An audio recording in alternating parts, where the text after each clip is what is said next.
السلام علیکم، تاک نیوز میں خوش آمدید۔ غاصب اسرائیلی فورسز کے غزہ کے مسلمانوں پر وحشیانہ حملے جاری رہے۔ تازہ حملوں میں مزید 38 فلسطینی شہید جبکہ درجنوں زخمی ہو گئے۔ اسرائیلی فوج کی نصیرت پناہ گزین کیمپ میں مسجد پر بمباری سے 6 افراد شہید ہو گئے۔ بوریج مہاجر کیمپ میں 4 اور مغازی مہاجر کیمپ میں 1 شخص اسرائیلی بمباری کا نشانہ بنا۔ رفح کے پناہ گزین کیمپوں پر ڈرون حملے سے متعدد افراد شہید ہوئے۔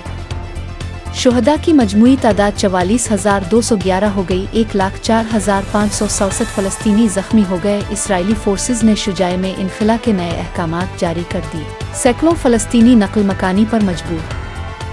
دوسری جانب پاکستان میں تحریک انصاف کے احتجاج کے باعث اسلام آباد اور راولپنڈی کے تعلیمی ادارے آج بند رہیں گے۔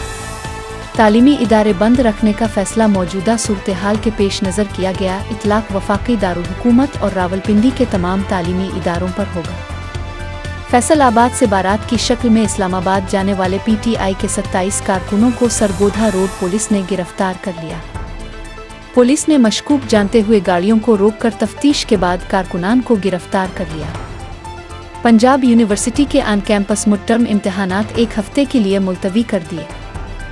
جامعہ پنجاب کے ترجمان کے مطابق 25 نومبر سے شروع ہونے والے آن کیمپس مڈ ٹرم امتحانات 1 ہفتے بعد ہوں گے، جبکہ یونیورسٹی میں کلاسز جاری رہیں گے۔ اندرون سندھ کے ضلع مکیاری میں مسافروں بسوں میں تصادم سے 1 شخص جاں بحق 20 مسافر زخمی ہو گئے۔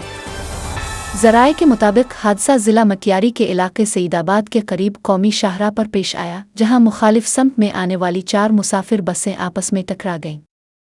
مزید خبروں اور اپڈیٹس کے لیے سبسکرائب کریں ہمارا چینل اور دیکھتے رہے تاک نیوز۔